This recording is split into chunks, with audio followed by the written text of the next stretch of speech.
Steve Joyner here, talking about my book, Bitcheye Commando, which is recently released.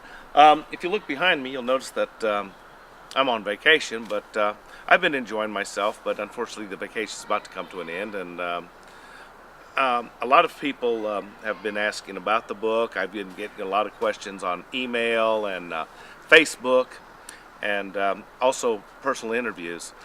One of the questions that people have asked me about is, what is a hero? What defines a hero? Well, let me tell you something about heroes. You don't have to go to war to be a hero. You see heroism right here in America, right here at home. But let's define a hero, maybe not from the dictionary point of view, but let's say from an example point of view, that type of perspective. Now, if you're in a workplace and a work environment, you might notice that the supervisors have a tendency to reprimand their employees when it's unjustified. That is not heroism. That's, well, there's another word for it, but it escapes me. Okay? Heroism is if you stand up and admit what is truthful, I think. And what I've noticed is that when you see people, how they behave before combat, those people who act heroic prior to combat, in a tight situation, you know you can count on them, and they usually come through. The problem with war is it does not make you a better person in most cases. Now sometimes it will, but mostly it won't. Mostly it'll bring out the bad, more so than the good. But what is a hero? Well, if person A is getting blamed for person B's mistake, and person B says, wait a minute, stop boss, that was my fault, or that was on me, and he fesses up to it, when most people, would they really fess up to it if they blame the wrong person?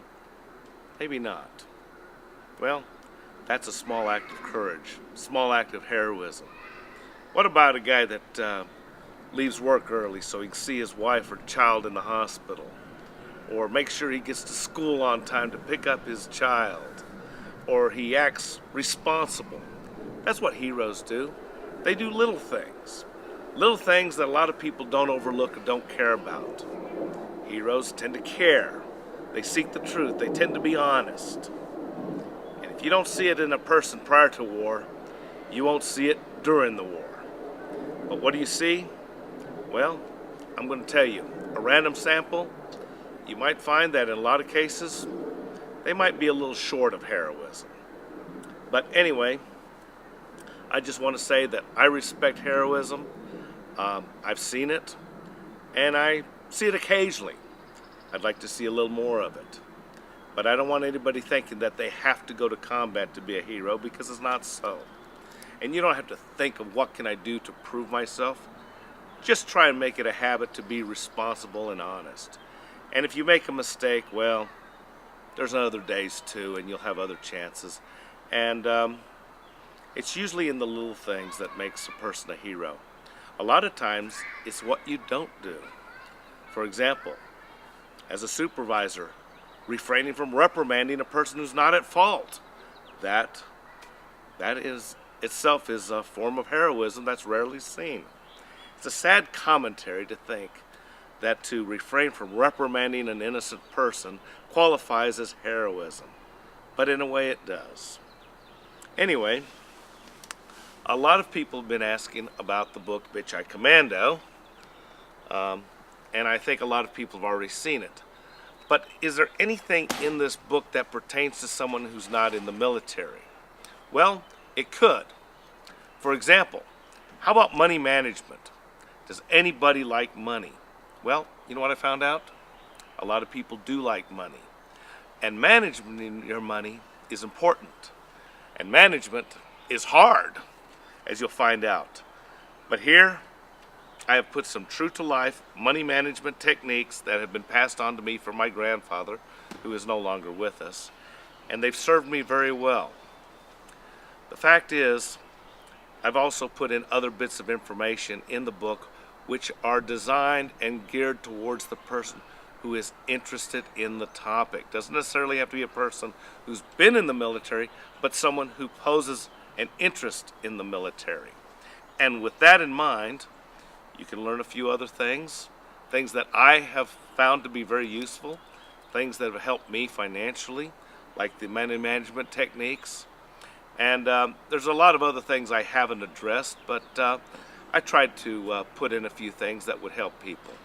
One thing I'd like to add is that if you're thinking about going to West Point, this book might get you a little bit of a head start, give you some information that make things a little bit easier if you go to West Point. And I think for some people, that little bit of advantage, well, if you do go to West Point, you're going to find out that taking it, a little advantage here and there is not a bad thing. Things that are beneficial will not hurt you, so it's going to help in that regard.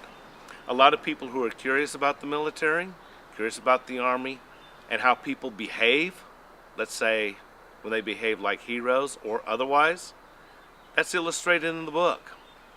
And one thing you will notice that if you do get the book is that there's an introduction, there's acknowledgments, there's author's notes, there's a preface, there's a lot of intros to the book, including a dedication and other things. And one of the questions you might be asking yourself is, when does the ride start? I mean, I'm starting to get into it, but I've got all these intros I got to go through in a preface that it gives a lot of definitions to terms that I normally wouldn't be exposed to. Well, I'm happy to say that most people are giving me more positive feedback on that. So I was kind of wondering, and it was kind of even for a while, but the positive feedback is starting to become more plentiful and in greater volumes than the negative feedback.